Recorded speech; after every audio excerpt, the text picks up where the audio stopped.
Good day to you. I'm standing here in my garage, and back in the corner there, can you see the television that I have in the garage? It's got a towel over it. Yeah, it's an old school TV, so to speak. It's probably like 15 years old, maybe a little less than that, and suddenly stopped working. And I did some research and found out that all that was missing was a bulb, a $25 bulb that I need to purchase. So it's on the way, that bulb, and I hope to reinvigorate that TV. But across the United States, thousands of people are throwing televisions away. They're throwing televisions away because they don't work anymore.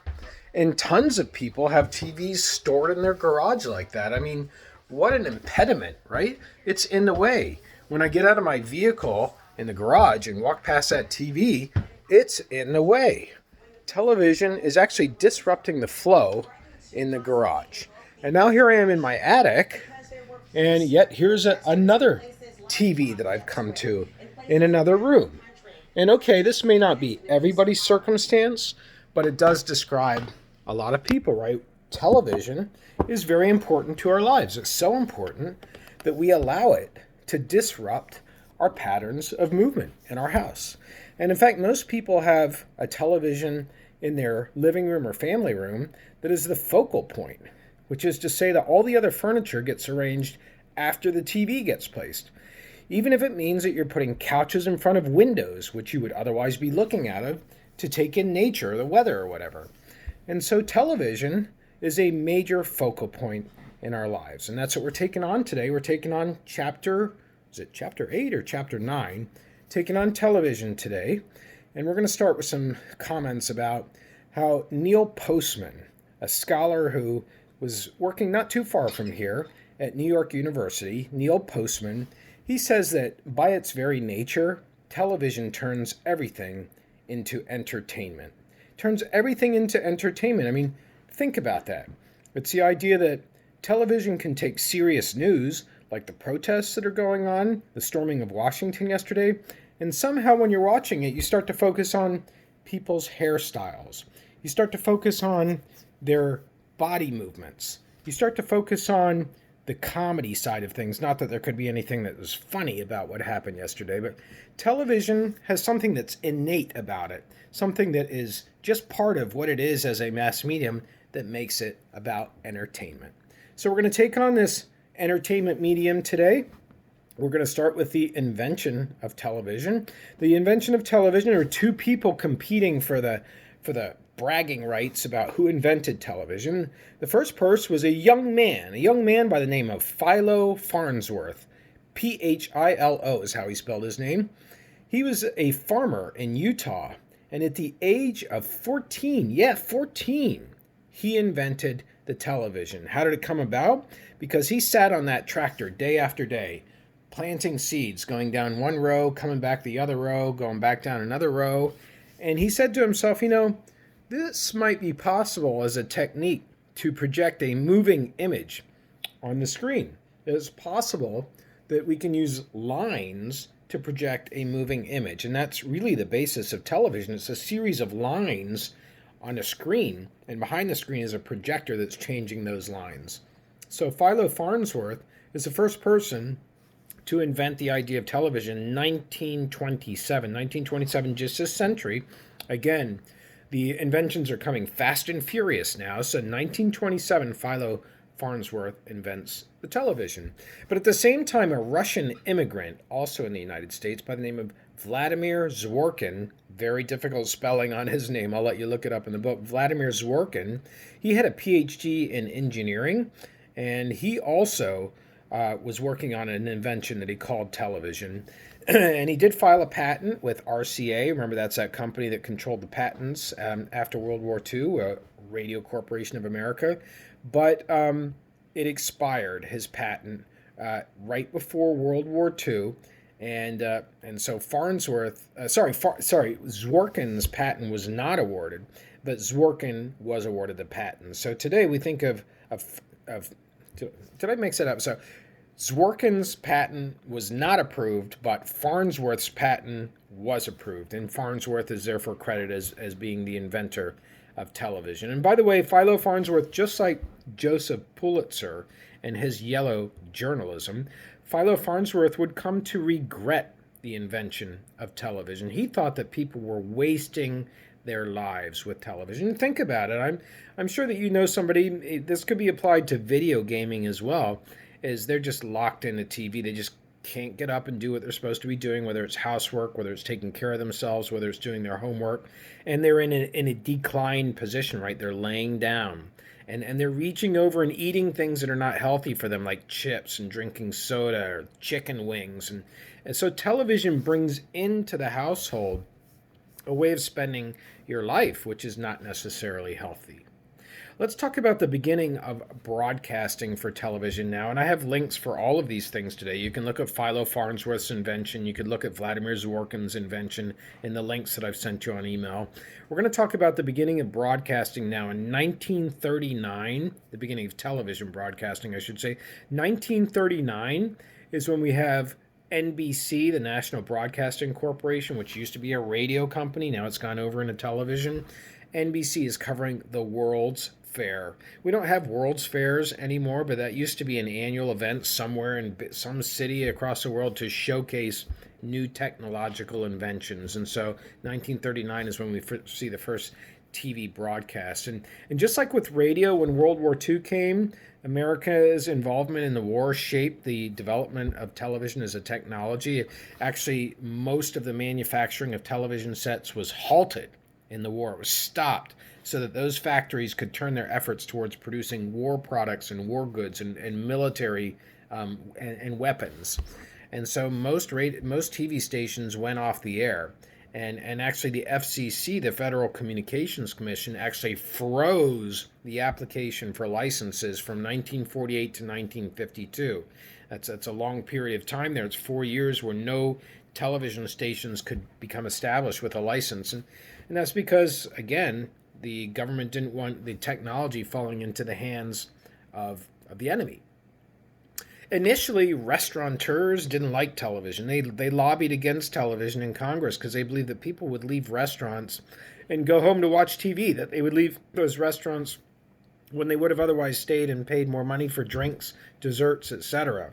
I mean, how odd is that today, right? Most restaurants, even like your Olive Gardens, family restaurants, they have televisions in them now, right? Most restaurants, especially if you have a bar, and certainly all bars, have television sets, usually with sports on them. So that's changed quite a bit. One of the very first programs you can see a link for is a program that shows how TV was done. It was done by a sponsorship, which is to say that a company would sponsor an entire television show, and that sponsor would be mentioned many times. And Milton Berle is a comedian, B-E-R-L-E. He was a comedian for the, quote, Texas Star Theater. Texas Star Theater, it was a TV show that was sponsored by Texaco. And you can see the opening of the show where you have four men dressed in Texaco gas station uniforms singing the Texaco song. Another show that was very, very important in the beginning of television was the Ed Sullivan Show. The Ed Sullivan Show, both of these people, Milton Berle and Ed Sullivan, were variety contestants like a Jimmy Fallon today or a Trevor Noah, where they bring on guests. The guests sometimes perform, sometimes the host performs as well. That's what we have going on now. Let's move now to highlight a specific TV show which broke a lot of barriers. The show is called I Love Lucy. You can see it in the links. I Love Lucy. I Love Lucy was the longest lasting television show in the 1950s. It featured a brash redhead female, that's Lucy, and a Cuban husband, that's Desi Arnaz. And as such, I Love Lucy was the very first TV show to feature an interracial marriage between an American and a Cuban. Also, this show broke barriers because it was the first show to be in a half-hour format, establishing television not as a 40-minute medium, not as a 2-hour medium like film, but as basically a medium that tells its story in half-hour increments. Also, this show was the first to use a laugh track, the first time that you could hear people laughing in the background and kind of forcing the TV audience to laugh along. Also, this show was the first show that was filmed in front of a live studio audience. So it's recorded, but it was recorded live. It was not done with a bunch of takes. Also, this show was the first to use a 3-camera setup. Before that, we had 2 cameras on set. Now we have 3 cameras. One of them could roam around, so the actors had more freedom. And finally, this was the first television show that became syndicated. Syndicated, Syndicated. Syndicated, that means it was sold as a rerun to another network. All right, next up to highlight is the arrival of color television. Color television came about in 1954, but by 1959, just 5 years later, only 3 television shows had color in it, speaking to how difficult and expensive it is to put color in it. So color was slow to come to TV, and it really took until about 1965, a good 11 years later, for all 3 networks to have color on it. And if you look at NBC, the NBC's icon, or its a image that is most closely associated with its brand, is the peacock. And the peacock was invented to present NBC as a leader in color television, because the peacock as a bird has so many beautiful colors. Now, cable and satellite is a development that happened that changed the television industry radically. Cable television was originally just a delivery system for broadcast television. In other words, out in Pittsburgh, where cable was invented, you have these broadcasters that are sending their signal out over the airwaves, TV broadcasters. But if you live on the other side of the mountain, Pittsburgh is very mountainous, you don't get those signals. So cable was developed as a means of getting that TV signal out to those rural areas that could not receive broadcast television. But at the same time, satellite starts to grow up. Satellite starts to grow up, which is the idea of beaming a television show up to a bird in the sky, as they call it, or a satellite, and then back down to a cable company or an individual's home. You can see that in the graph that's in the link that I've depicted, showing how a satellite signal travels. The very first company to really make it big was HBO, the home box office, in 1975. You can see an old promo for HBO.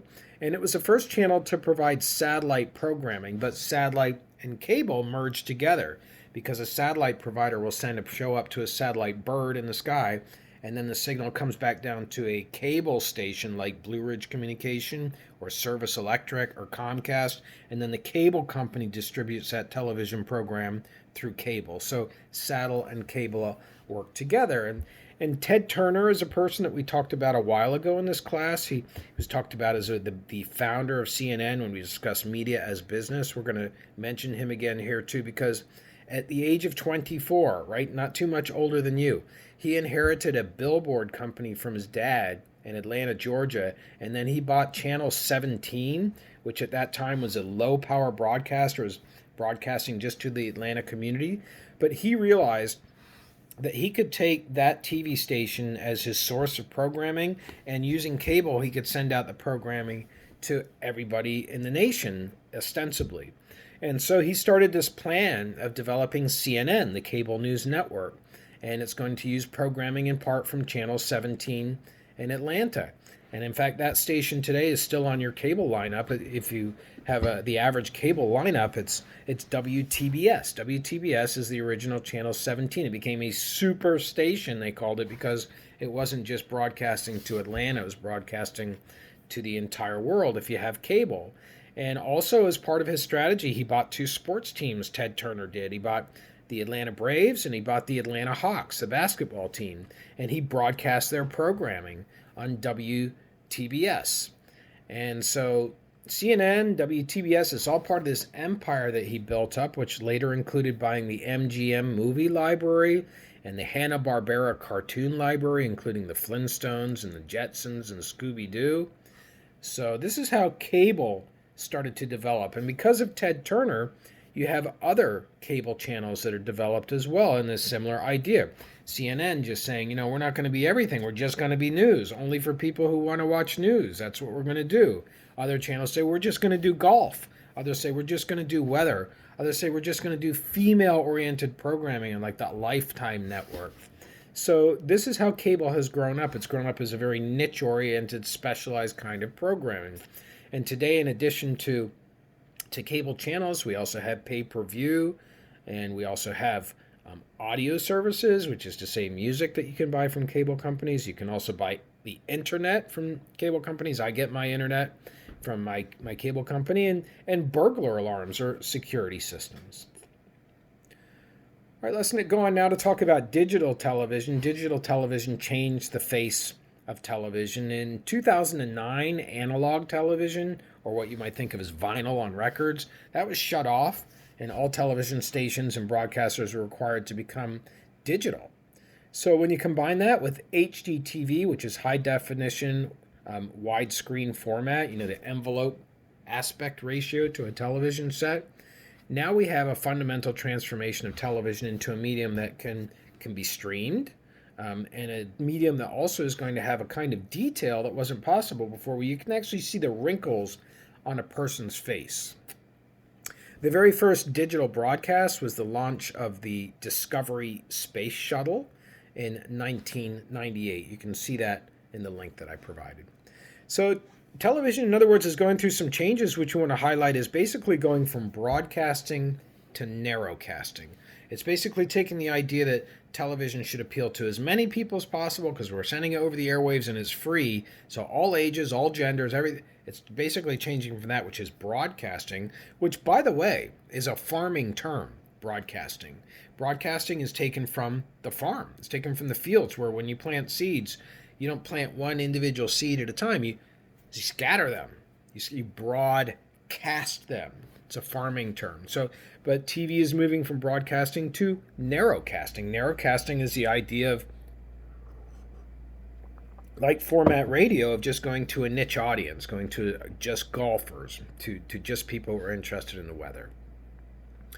So now let's talk about ratings. Ratings is something that TV stations use to sell commercials. They hire a company called Nielsen, the Nielsen Ratings. You probably heard of them. They rank the top 10 shows. And Nielsen measures people and their viewing habits through a little personal portable people meter, PPPM, that you put on your belt clip, and it records the TV shows that you are watching. There's also a set-top box that Nielsen uses. It goes on top of your TV set, records the shows that you're watching, sends them to the Nielsen headquarters, and then they compile ratings. They compile how many people are watching television in certain age groups, 18 to 34, 35 to 54, etc. Females, males, African Americans, Latinos, Caucasians. A lot of data that's broken down there, and then people go around selling airtime, selling 60 seconds of commercial time at 7 o'clock in the evening on CBS using ratings. That's how that works.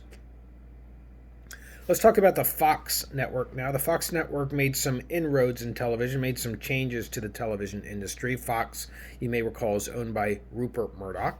So basically, Rupert Murdoch moved to the United States so that he could become a citizen and start the Fox network.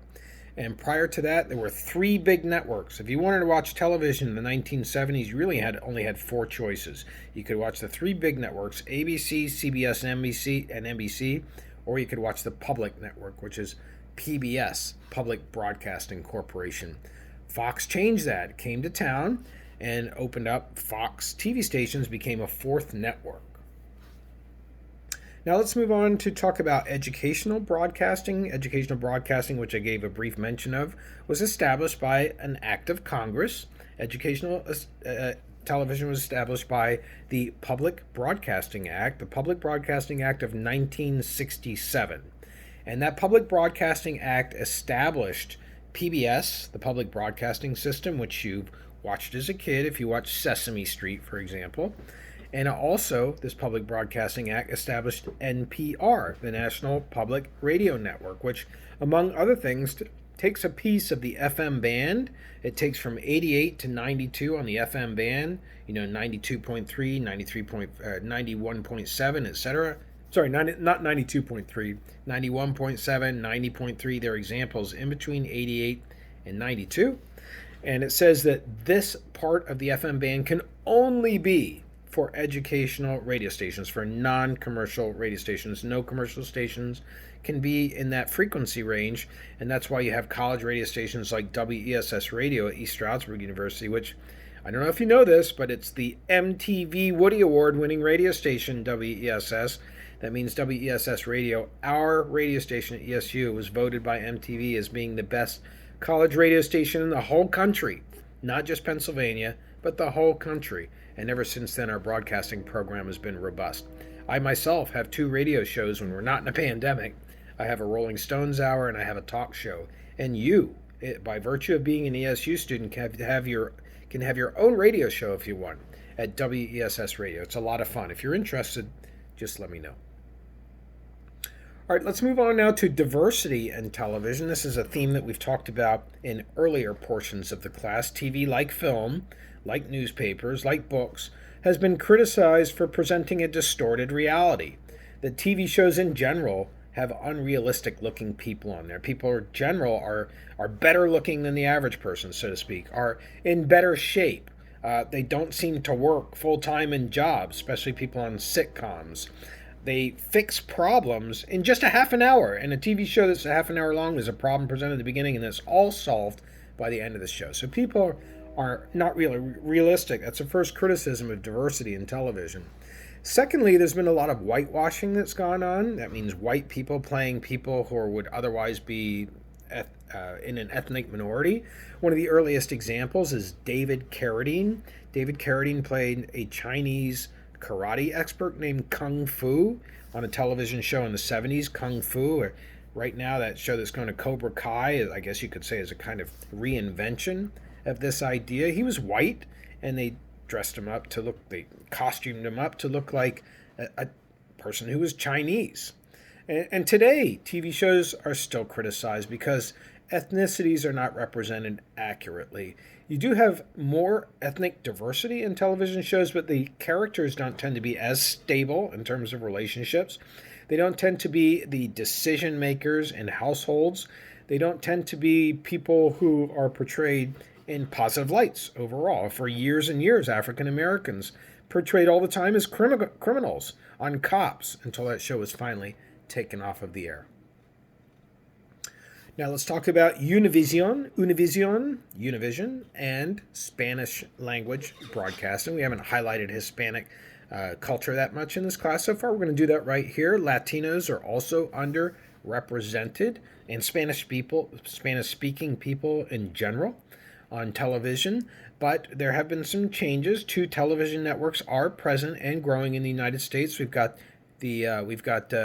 Univision, which is based in Miami, Florida. And we've got Telemundo or Teleworld, Telemundo, which is based in New York City. It's actually the 5th largest network in the United States. And the most popular genre of television on these Spanish language networks is a genre known as the telenovela, or telenovela, which is Spanish for television novel. Think about that, television novel. It's a kind of a soap opera. It's not the same. There are some differences. In American soap operas, for example, they run for years and years and years and years. There's a saying that if you miss General Hospital and you miss 5 years of watching it, you can watch one episode and you're all caught up because it's running according to formulas. Whereas telenovelas, they tend to run for 6 months and then they're finished, and then the characters move on to a new program. And also, there's often a division in terms of romance between somebody who's from one class versus somebody from another class, and it creates conflict within the family. So the female's from an upper class, the male's from a working class, or vice versa. It creates some of the basis for conflict. The show that's most well known as the telenovela was Ugly Betty. Ugly Betty is a Brazilian telenovela, and it was adopted by ABC in the United States and turned into an English language programming, an English language soap opera. I'd also like to highlight the BET network, the Black Entertainment Network, founded by Robert Johnson. An interesting story. Robert Johnson, he borrowed money to start this in Washington, D.C., and he wrote out his business plan on a napkin, and he founded the BET network. You can see a link with information about Robert Johnson. It started in 1980 in Washington, D.C. It's the first black-owned network, BET. Let's move now to some larger issues, talking about TV and society. There's a futurist thinker. His name is Eric Barnow, Barnou, and he says that TV has made a revolutionary impact on society. A revolutionary impact because it takes no skill to use it. You want to use a book? It takes reading skills. You want to read a magazine? Same thing. You want to watch a film? Same thing. But television doesn't require any skill. You can do it from the age of 2. And that actually it can start from birth just about. And that, technically when you're in your mother's womb, you're hearing television. So TV has had an absolutely revolutionary impact on society. And you have only to look at the stats, which show that the average television is on for more than 7 hours a day in a person's household. 7 hours a day. Let's move next to talk about how the standards for television have changed. In the 1950s and 60s, the standards for morality were very different. There was a very famous comedy show that will exemplify this called The Dick Van Dyke Show. And in The Dick Van Dyke Show, it had a famous female actress, Mary Tyler Moore, and a famous comedian, Dick Van Dyke. And when it showed them in their bedroom, they slept in separate beds. They slept in separate twin beds. Similarly, Lucille Ball, I Love Lucy, she got pregnant during her show, and they were not allowed to use the word pregnant on the show. They had to say that she was expecting. So when you look at the standards of television, it's really all about what advertisers will accept, because advertisers want their products to be associated with imagery on TV shows that is going to be complimentary. That's why Procter & Gamble, a big parent company that owns a lot of detergents like Tide detergent, they won't let their products be advertised, for example, on a Ridiculousness on MTV, because of the stuff that happens on Ridiculousness will not reflect brand imagery-wise positively on this clean white image of Tide detergent. So there has been a problem, actually, of decency or, quote, indecency on television. We're going to address that when we get to the chapter on media law, which is coming towards the very back end of the class. But basically, TV stations and radio stations cannot broadcast lewd material.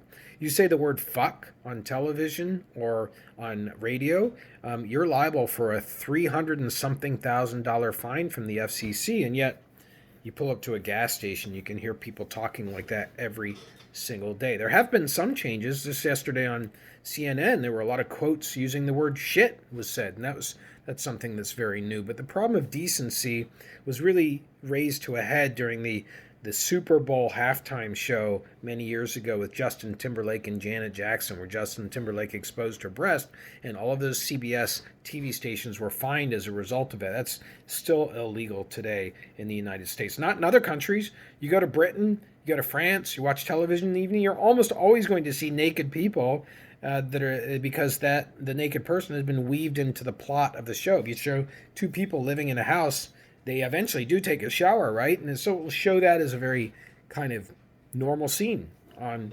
European television almost every single night. Now let's finish up with the future of television. As is always the case, we don't really know what the future holds, but we do assume that TV is going to continue to be more interactive as we go along. The TV audience today has great control over TV programming that you didn't have in the past. Let me tell you, you want to watch a TV show in the 1970s, you have to be there in front of your TV at 8 o'clock at night or you miss the show. And once it runs, that's it. If you miss it, you have to talk to everybody else and find out what happened. Today, TV shows are streaming. You can binge watch. You can find the TV show on YouTube. TV shows are repeated on different cable channels. You have cable channels that would just run episode after episode after episode of the same TV show in blocks of time. So there's much more control by the audience of television today, and that includes being interactive. That includes shows like Dancing with the Stars, where you can participate in voting people off the show. Television is much more interactive. We also will assume that TV is going to include more video on demand. That means not just paying. Why should you pay $100 or more for cable when you don't watch some of the channels? Shouldn't you only pay for the channels that you watch? That's what some people think. So video on demand kind of addresses that, right? You just pay for it when you want to watch it. Also, we will expect to see further convergence. Convergence is where everything is coming into the computer. We used to have a separate radio receiver. We used to have a TV set. We used to have a laptop. Now the screen is where everything's good. The laptop is your TV, the laptop plays your music, the laptop is where you do your homework. Everything's converging on screens, and that's our final look towards the future here is screens will continue to have a presence in our lives. And researchers actually refer to screens as your first screen, your second screen, and your third screen. Where your first screen is your phone, your second screen is your laptop, and your third screen is that television set that sits ever present in your family room. So that wraps up our discussion on TV today. Have a great day.